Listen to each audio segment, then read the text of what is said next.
Hey everybody, Eric here. Wanted to pop in with a quick channel update and also wanted to respond to a video that Lumi the Impaler posted asking about some YouTube stuff. YouTube did recently make some changes that will definitely affect small content creators. But here on the screen, you got a peek behind the curtain. If you have a YouTube account, you enjoy YouTube, but you don't actually upload videos, then you may not have seen this before on your own page. But this is the type of stuff we get to see on the videos. And just recently, YouTube implemented new requirements for channels to be monetized. My channel is not monetized, but it was in review. Let's see here. Check it out. So, I started this about 2.5 months ago, and at the time it was like, hey, you need to get at least 10,000 lifetime views for your channel to be eligible for monetization, and when you reach that, an automatic review will begin. And I hit that like sometime in November, and the message here just said, um, hey, there's a lot of applications for the partner program, and there's a delay in processing them right now. And it said that for pretty much 2 months. And then finally the message changed to, hey, we hope to get to all of these applications by the end of January. And then, really, just a day or two after that, it changed to this. They updated the requirements. So instead of 10,000 lifetime views, you now have to get 4,000 total watch hours in the previous 12 months and 1,000 subscribers. So, for me, it'd be cool to have monetization. Um, I know wouldn't exactly be raking in the cash on it, but it'd be kind of cool to get that sort of little perk from the content. But what's really cool for me is just seeing how this thing has grown in just a short period of time. Getting new subs every day. Love seeing all the comments and the feedback and stuff like that. So it's been really cool, and I'm going to continue to create content whether it can be monetized or not. My day job, I actually work in digital advertising, and so I have a pretty good understanding of why YouTube has done this. A lot of small channels are able to pop in and either just rip off other people's content and quickly hit the old threshold of 10,000 views and start monetizing on content they didn't actually create, or people could pop in with shady videos, stuff that is not brand safe is the term.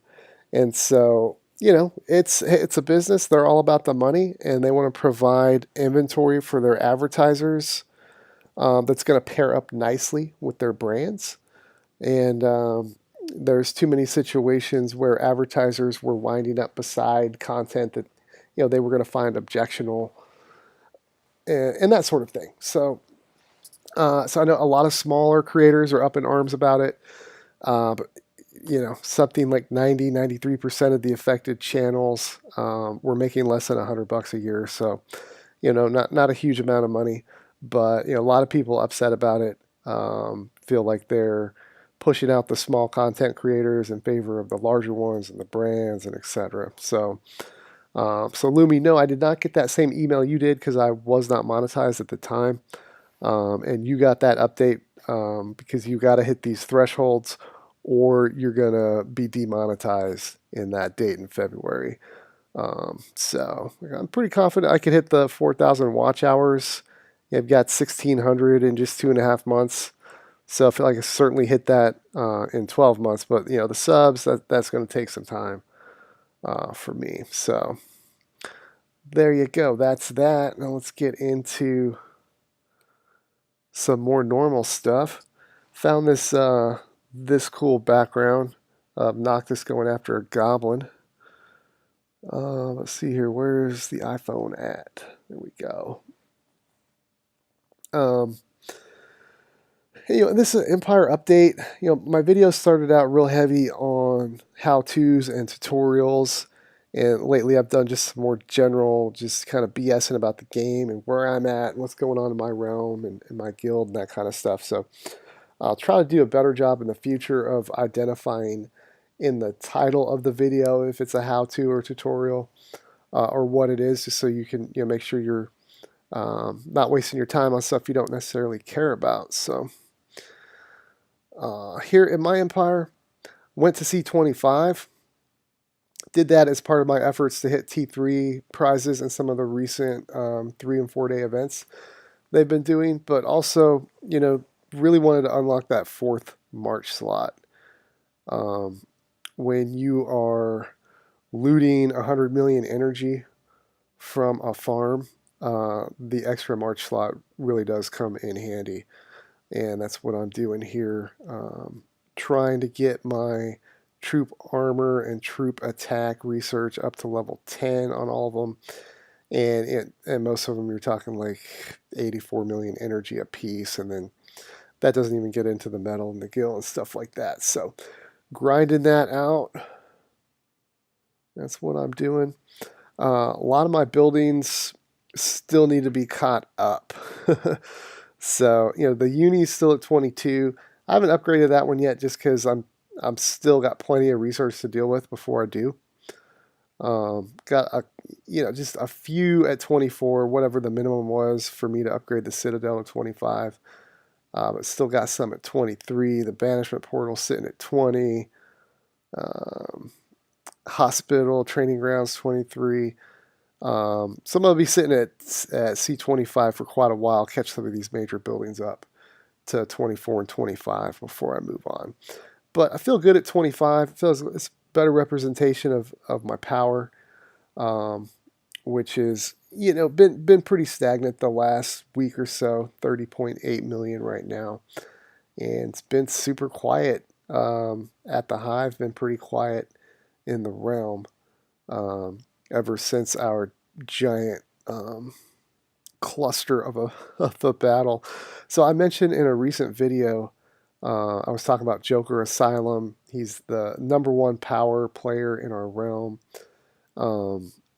And I had shared a battle report where he burned me on a solo march, but I was really close to eating the march.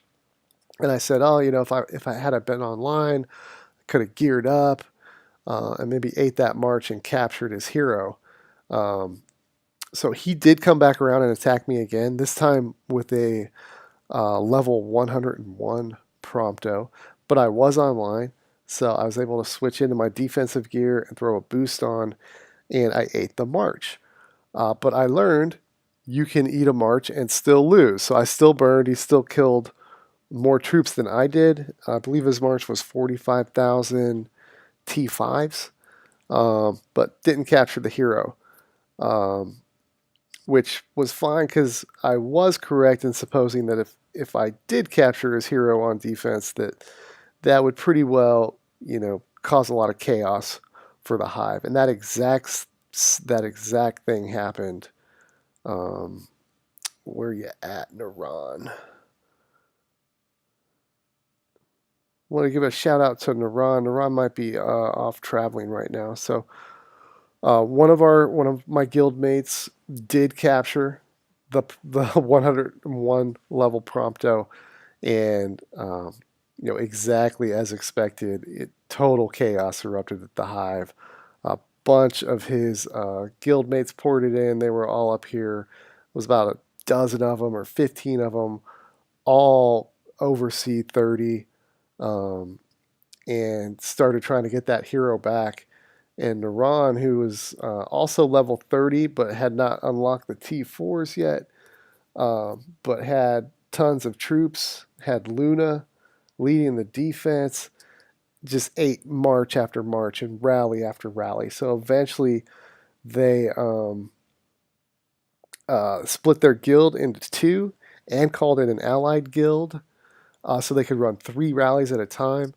And at one point, it was up to like 96 marches and rallies in a row that Naran had ate. Like no marches were going back. And this lasted for like 18 hours.